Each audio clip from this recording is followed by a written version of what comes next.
के मीडिया विभाग के अध्यक्ष, देश के आम आदमी की आवाज़ श्री पवन खेरा जी हम सबके बीच में आए हैं, आप सबको संबोधित करेंगे। काफ़ी लंबे समय से आप सब इंतजार कर रहे थे। मैं आप सबका यहाँ हार्दिक स्वागत करता हूँ। माननीय पवन खेरा जी का हार्दिक स्वागत करता हूँ।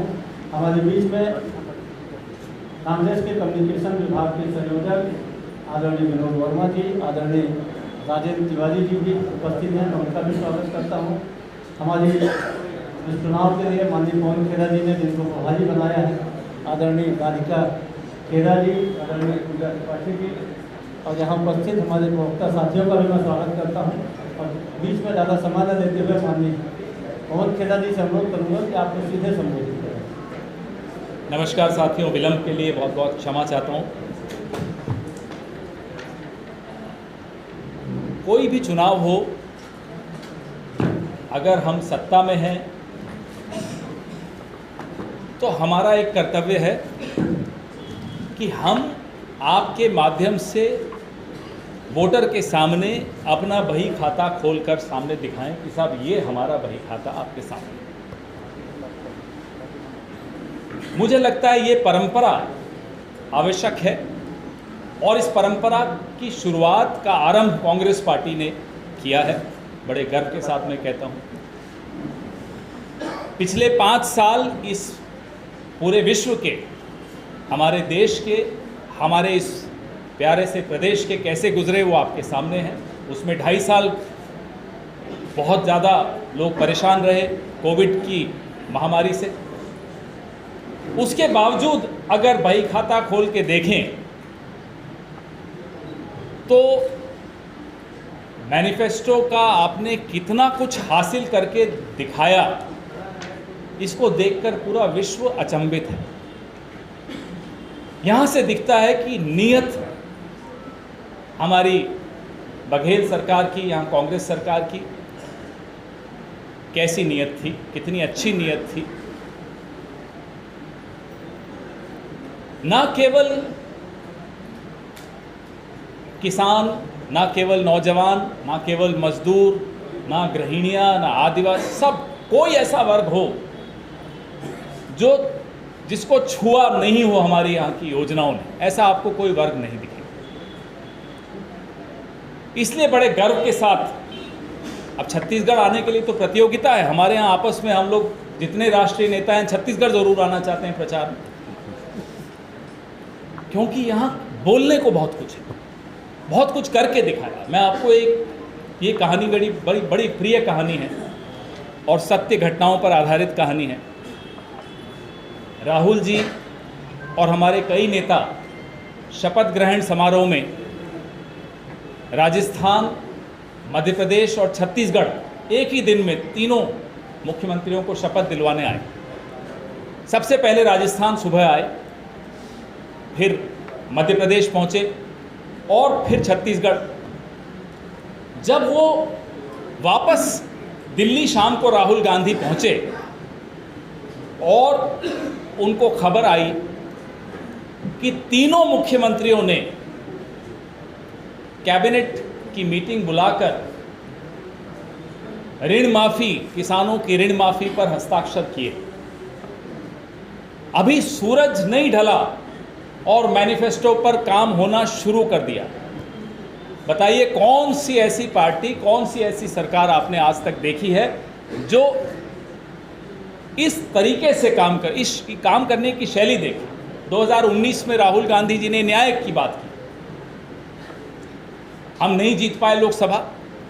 छत्तीसगढ़ की सरकार ने न्याय को परिभाषित किया, नीतियां ऐसी बनाई कि न्याय मिला आदिवासियों को, धान खरीदी में किसानों को, आप कोई नाम ले लीजिए, हर वर्ग को वो राहत मिली। अब आइए आप हमारे प्रधानमंत्री की बात थोड़ी देर कर लेते हैं। उनकी बात के बगैर अफसाना अधूरा हो। मैं जिसे राहत कहता हूं, अभी जो मैंने बखान किया हमारी राहत का, उसको वो रेवड़ी कहते हैं।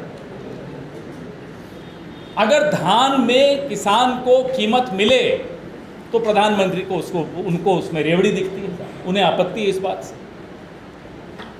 तेंदुपत्ता की अच्छी कीमत मिले तो प्रधानमंत्री को उसमें भी रेवड़ी दिखती। आप मुझे बताइए, वो रेवड़ी है या राहत है? कांग्रेस तो उसे राहत मानती।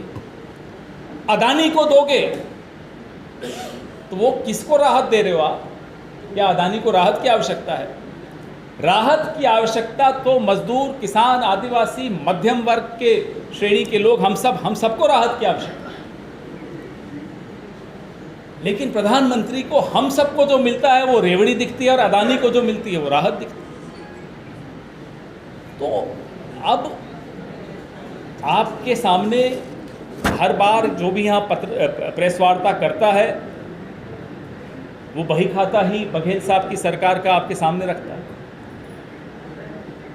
मुझे लगता है कि एक एक वोटर को रट गया होगा अब तक तो कि क्या क्या काम हुआ इस सरकार द्वारा।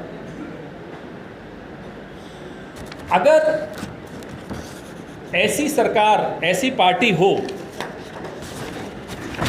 जिसको, ये एक मुझे बड़ा अच्छा लगा, मैंने इसलिए अनुमति ली इनसे, विनोद जी से भी और शुक्ला जी से और राधिका जी से, कि मैं ये आज आपके सामने दिखाना चाहता हूँ कि बटन कमल पर दबेगा तो वीवीपैट से अदानी निकलेगा।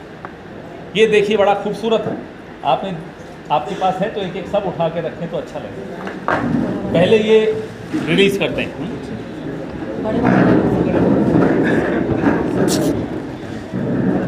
अब ये देखिए, ये है रेवड़ी।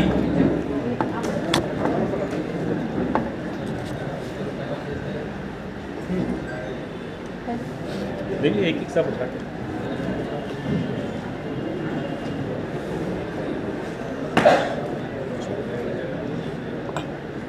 छत्तीसगढ़ की संपदा को अगर गौतम अदानी को सौंपने के लिए ये सरकार में आना चाहते हैं तो नियत आपके सामने दिखा दिया। बैठ जाएं तो फिर आगे बात।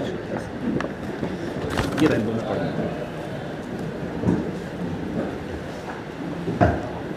हमें वोट क्यों दें उसका बही खाता तो आपके सामने है, उन्हें क्यों न दें यह भी आवश्यक है आपके सामने, उसकी भी बात करनी जरूरी है।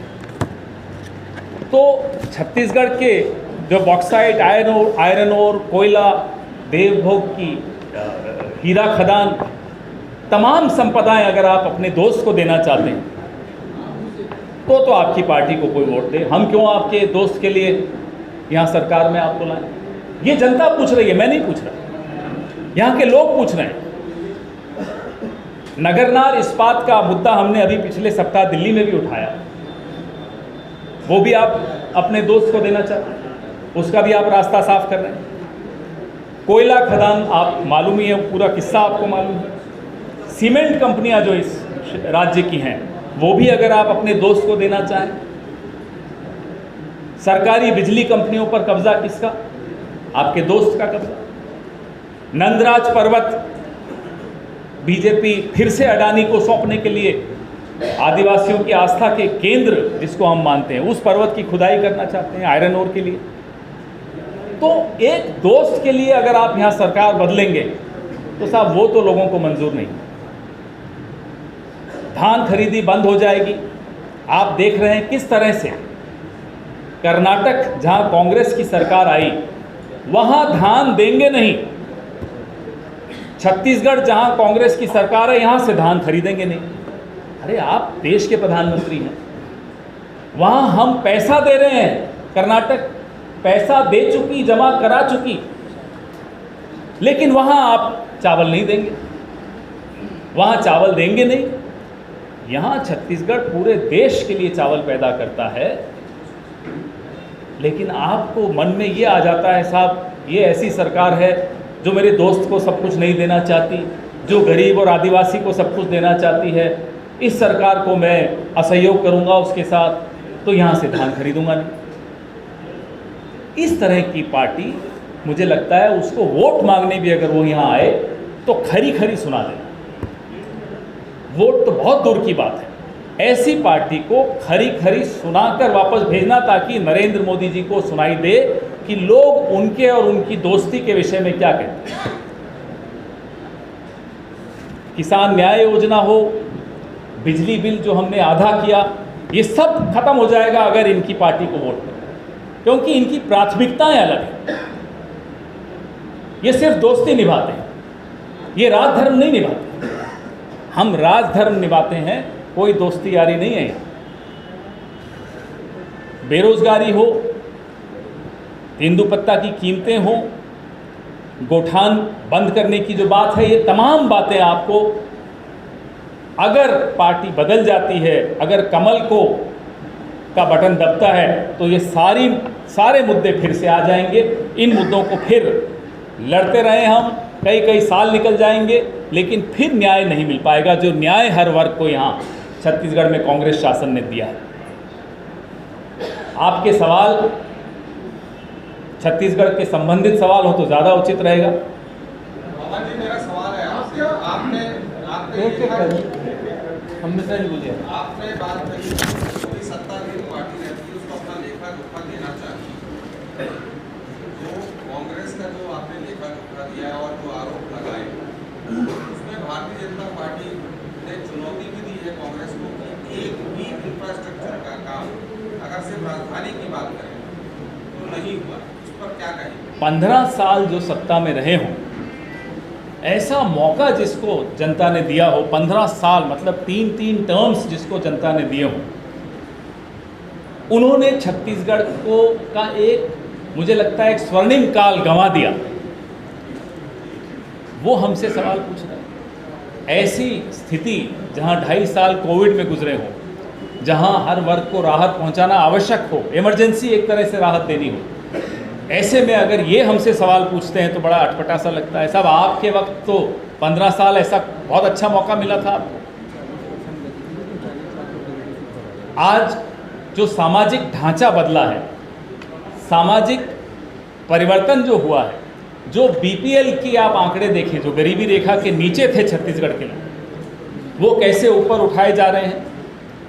हर चीज़ वही 40%, 40 लाख, माफ़ कीजिएगा, 40 लाख लोगों को गरीबी रेखा से ऊपर उठाना क्या छोटी अचीवमेंट। ये चाहते हैं कि सबसे बड़ा स्टैच्यू बना दिया साहब तो वो विकास हो गया, बुलेट ट्रेन आ गई, विकास हो गया। लेकिन लोगों की स्थिति क्या है, उनकी आजीविका की क्या स्थिति है, उनका इलाज 25 लाख का मुफ्त कौन सी सरकार देती है, मुझे बताइए। तो काम क्या होता है जो सिर्फ बड़ी बड़ी आप मूर्तियां दिखा दें, कहते साहब देखो हमने ये काम कर दिया, ये वो काम नहीं होता। काम वो होता है जहां मैं अपने बच्चे का इलाज, अपने बुजुर्गों का इलाज, अपने बच्चे की नौकरी वो सुचारू रूप से दे पा रहा हूं या नहीं दे पा रहा। तो ये परिभाषाएं हैं, हम तो चुनौती देते हैं, उनका कोई नेता आ जाए और जहां बोले वहां आ जाए, वहां डिबेट कर लेते हैं साहब। उनके 15 साल बनाम हमारे 5 साल। हमारे 5 साल में हमने वो कर दिखाया जो इनके 15 साल में, मैं अपने बच्चे का इलाज, अपने बुजुर्गों का इलाज, अपने बच्चे की नौकरी वो सुचारू रूप से दे पा रहा हूं या नहीं दे पा रहा। तो ये परिभाषाएं हैं, हम तो चुनौती देते हैं, उनका कोई नेता आ जाए और जहां बोले वहां आ जाए, वहां डिबेट कर लेते हैं साहब। उनके 15 साल बनाम हमारे 5 साल। हमारे 5 साल में हमने वो कर दिखाया जो इनके 15 साल में उसका 50% भी वो लोग नहीं कर पाए। पवन जी, मैं महेश मिश्रा हूं नेशन न्यूज़ से। सर, आपने सामाजिक न्याय की बात की है। छत्तीसगढ़ में 2018 के चुनाव में शराबबंदी का वादा किया गया। प्रदेश में सर बहुत बड़ी आबादी ग्रामीण क्षेत्र में, बिल्कुल वहाँ से आता हूँ क्षेत्र से। सर, शराबबंदी नहीं होने से अपराध के आंकड़े लगातार बढ़े हैं और लोग जब हम ग्राउंड रिपोर्टिंग करते जाते हैं शराबबंदी को लेकर सवाल पूछते हैं। डिप्टी सीएम भी लगातार कहते नजर आते हैं कि वो आजादी का अधूरा है। क्या लगता है सर, क्या शराबबंदी हो जाएगी? देखिए, वो एक लक्ष्य है और उस लक्ष्य को हासिल करने के लिए एक प्रक्रिया है, कुछ कदम उठाने पड़ते हैं, जो कदम उठाए गए हैं। 100 दुकानें यहाँ शराब की पिछले 5 साल में बंद की गई। शुरुआत होती है। हम नरेंद्र मोदी जी की तरह नहीं हैं और हमें खुशी है कि हम उनकी तरह नहीं हैं कि एक दिन 8 बजे उठ के आए, 5वीं बार दिन में कपड़े बदले, मेकअप वेकअप किया और बोले नोट बंद। वो तो हम नहीं कर सकते। हम तो प्रक्रिया के हिसाब से करेंगे ताकि समाज में इस तरह से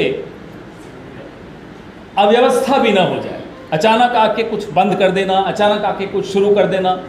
ऐसा आप 2000 का नोट 7 साल नहीं चला पाए, बताइए। तो हमसे बोलते हैं 75 साल में क्या किया। सुनिए, प्रक्रिया शुरू हो चुकी है। लक्ष्य है पूर्ण शराबबंदी का।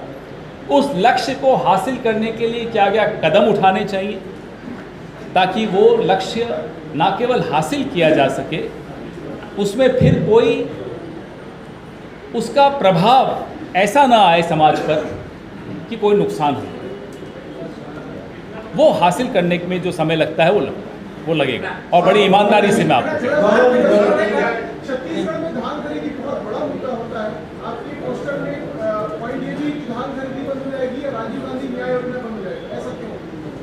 भाई जो आदमी की नीयत सामने है ना, जब रेवड़ी है ये, तो जब वो रेवड़ी मान के चलते हैं तो आपको क्या लगता है वो करेंगे? उनकी नीयत आपके सामने मैंने रख दी, उनकी प्राथमिकता सिर्फ ये फोटो जो है ये है। जब आदमी की प्राथमिकता अडानी हो तो वो धान खरीद और ये सब छोटी छोटी बातें उनके लिए बहुत छोटी बात है। धान को लेकर के बीजेपी का यहाँ सबसे ज्यादा फोकस धान को लेकर के ही है। और ये हर एक सभा में जाकर के कहते हैं कि हम धान का, किसानों का सबसे ज्यादा ख्याल रखेंगे। अभी उनका पूरा कैंपेन उसी पे फोकस होकर चल रहा है। इस पे क्या कहना चाहेंगे, इससे कैसे निपटेंगे? अगर धान खरीदी पे उनका इतना ही ध्यान था तो हमें बताइए कि छत्तीसगढ़ की किसान का धान से उनको क्या नफरत थी, क्यों नहीं ले रहे थे उस वक्त? क्यों हमें चावल, माफ करना मैं थोड़ा देहात का आदमी नहीं हूँ ना, मैं शहर का आदमी हूँ। तो जब आपके पास समय था, 5 साल आपने आपकी नीयत बता दी, अब आप कुछ भी बोलते रहिए, आपकी बात हम क्यों मानें?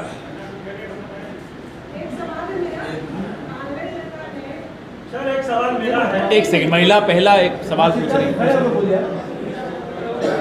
जी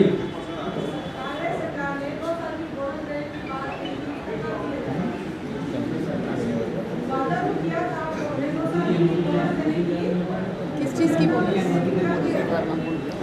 नहीं, आपने सवाल तो बिल्कुल उचित पूछा लेकिन गलत व्यक्ति से पूछ लिया। मोदी जी से बोल दीजिए, अनुमति दे दीजिए, तुरंत हम कर देंगे।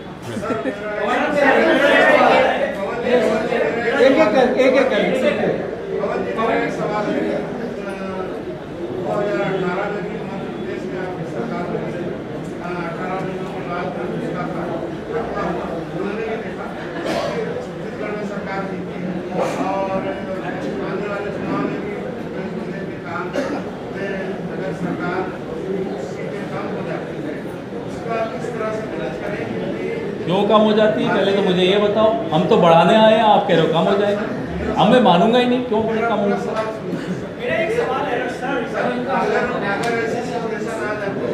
ऐसी स्थिति नहीं आने वाली।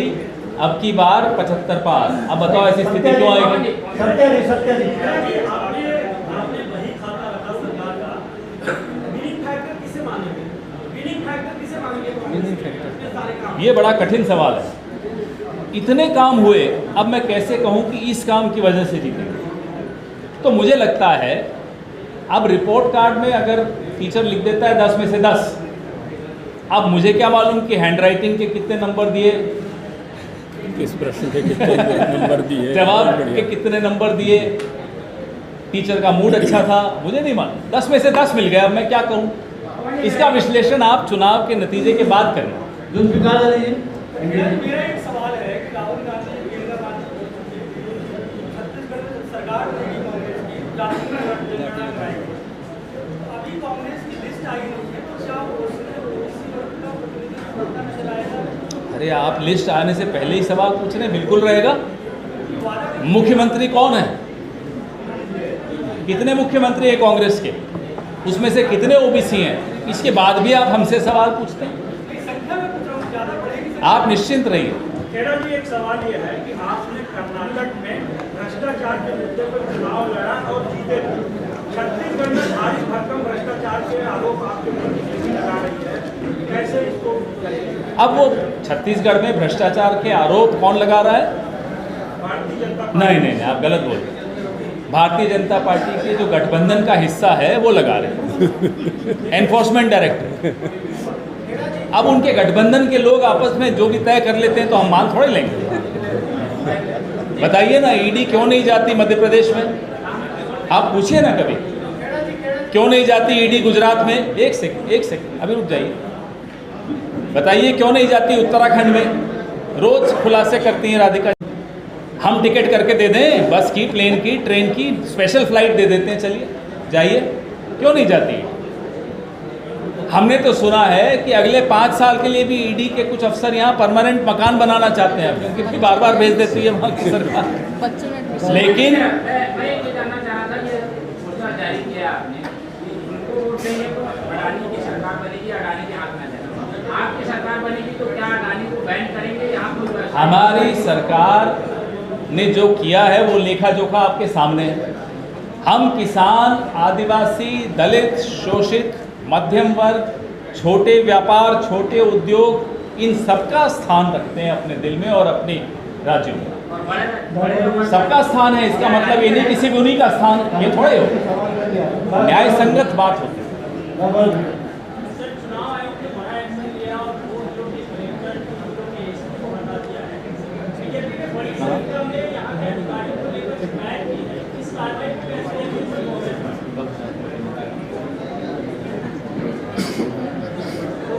उनकी कार्रवाई है वो जाने। तेलंगाना में भी सुना 10 हटा दिए, उसमें मैं क्या टिप्पणी करूँ?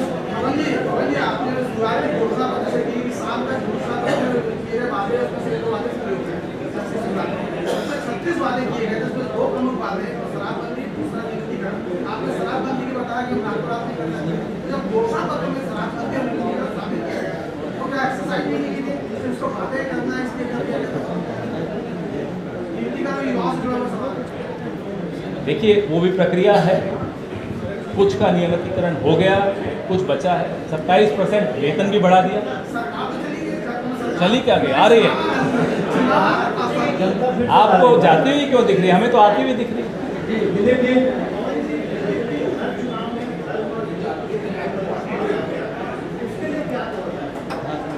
देखिए साहब, कोई आज से थोड़ा ही कर रहे हैं। जब इनका नाम कुछ और था, हिंदू महासभा नाम था, तब से कर रहे हैं। जब हमारे और आपके पूर्वज देश को आज़ाद कराने की बात करते थे, तब भी ये हिंदू मुसलमान करते थे। फिर बने ये जनसंघ, फिर भी यही काम करते रहे। राग इनका नहीं बदला, यही राग चलता रहा।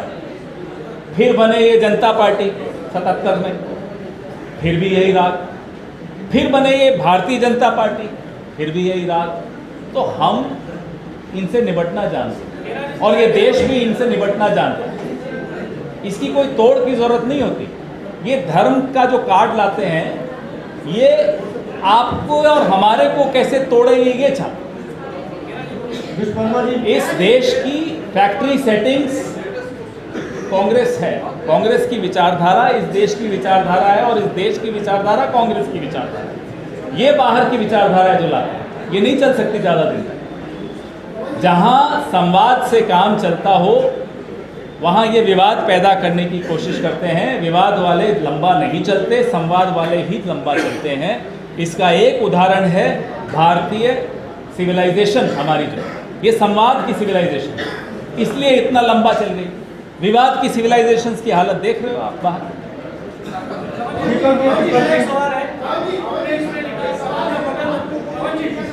एक एक करके मैं आपसे भी सुन लूँगा।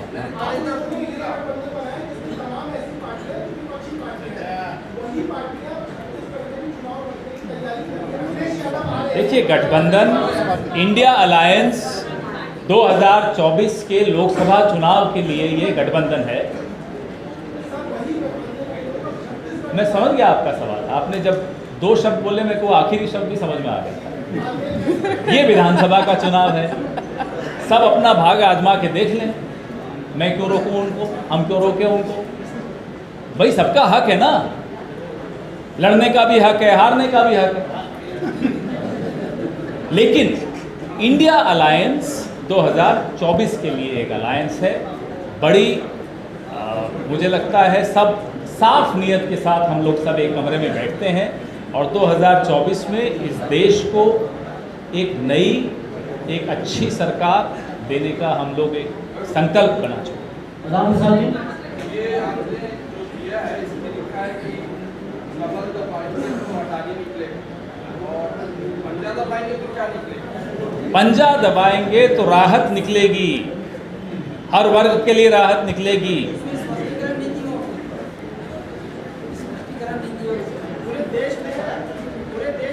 पंजा दबाने का तो आपको मालूम है, पिछले 5 साल में इतना काम हुआ, तो अब भी बताना पड़ेगा तो बड़ी अजीब सी बात हो जाएगी।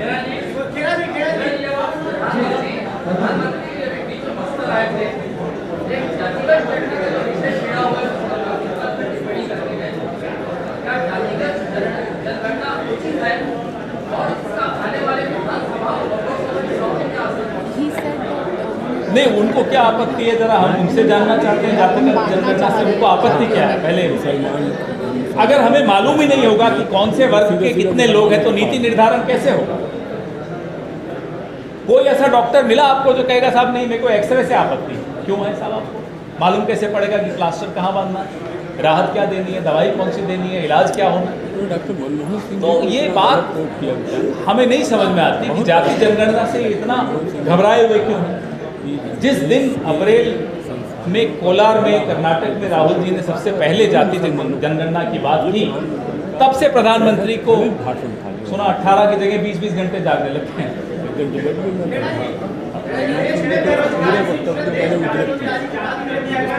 आवाज नहीं आ रही साहब, सब बोल रहे हैं।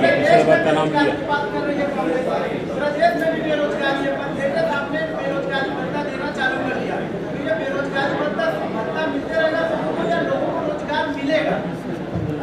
रोजगार तो हमारा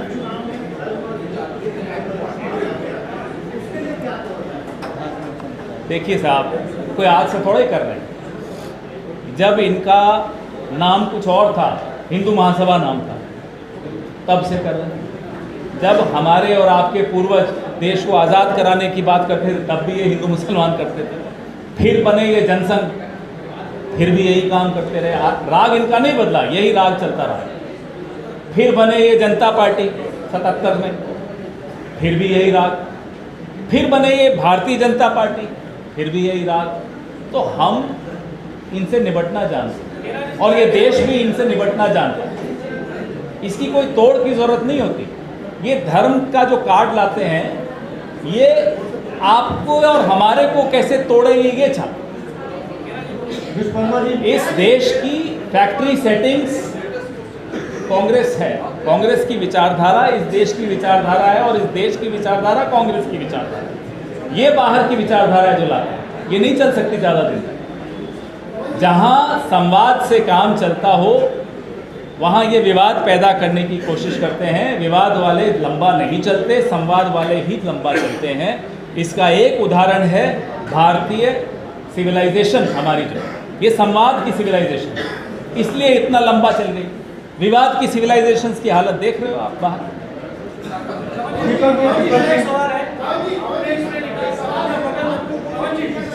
एक एक करके मैं आपसे भी सुन लूँगा।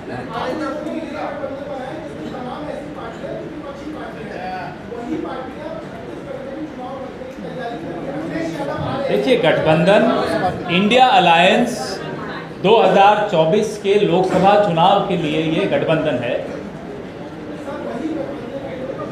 मैं समझ गया आपका सवाल। आपने जब 2 शब्द बोले, मेरे को आखिरी शब्द भी समझ में आ गया। ये विधानसभा का चुनाव है, सब अपना भाग आजमा के देख लें।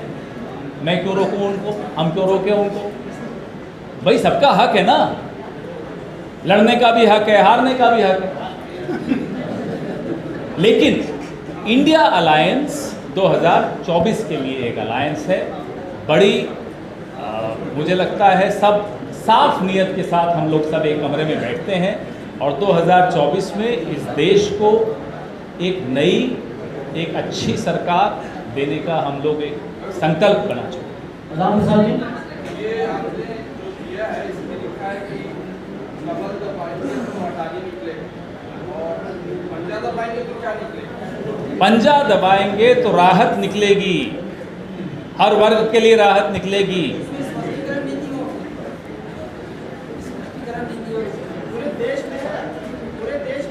पंजा दबाने का तो आपको मालूम है, पिछले 5 साल में इतना काम हुआ, तो अब भी बताना पड़ेगा तो बड़ी अजीब सी बात हो जाएगी।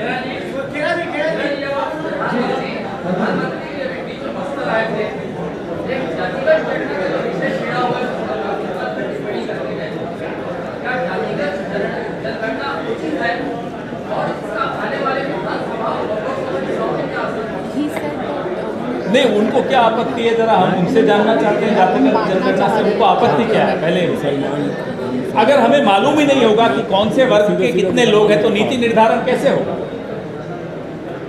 कोई ऐसा डॉक्टर मिला आपको जो कहेगा साहब नहीं मेरे को एक्सरे से आपत्ति है? क्यों है साहब? आपको मालूम कैसे पड़ेगा कि प्लास्टर कहाँ बांधना है, राहत क्या देनी है, दवाई कौन सी देनी है, इलाज क्या होना है? डॉक्टर मनमोहन सिंह तो ये बात हमें नहीं समझ में आती कि जाति जनगणना से इतना घबराए हुए क्यों हैं। जिस दिन अप्रैल में कोलार में कर्नाटक में राहुल जी ने सबसे पहले जाति जनगणना की बात की, तब से प्रधानमंत्री को सुना 18 की जगह 20-20 घंटे जागने लगते हैं।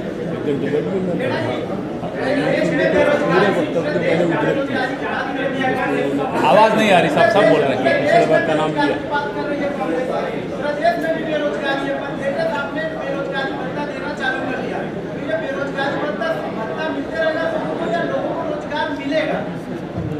रोजगार तो हमारे यहाँ सर्वाधिक है, 0.1% आप तुलना करिए, देश की बेरोजगारी के आंकड़े सामने रखिए, छत्तीसगढ़ की बेरोजगारी के आंकड़े सामने रखिए।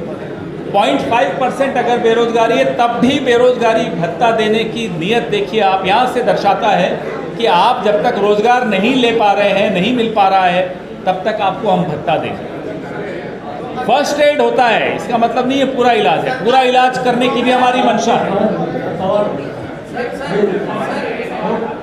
समझें जी, आखिरी सवाल है, समझें आवाज समझें जी, बताइए।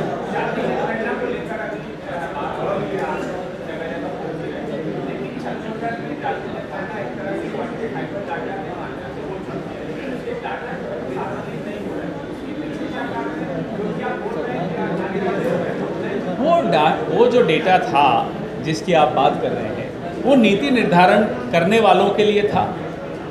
अब नीतियां उसके आधार से बन गई, विधेयक पास होकर राजनिवास में अटका हुआ पड़ा हुआ है आरक्षण का। आरक्षण वो नीति पर जवाब सवाल पूछ रहे हैं, वो आंकड़ा मांग रहे हैं। हम तो कह रहे हैं भाई जाति जनगणना आप करा दीजिए ना, 2021 की क्यों नहीं करवा रहे?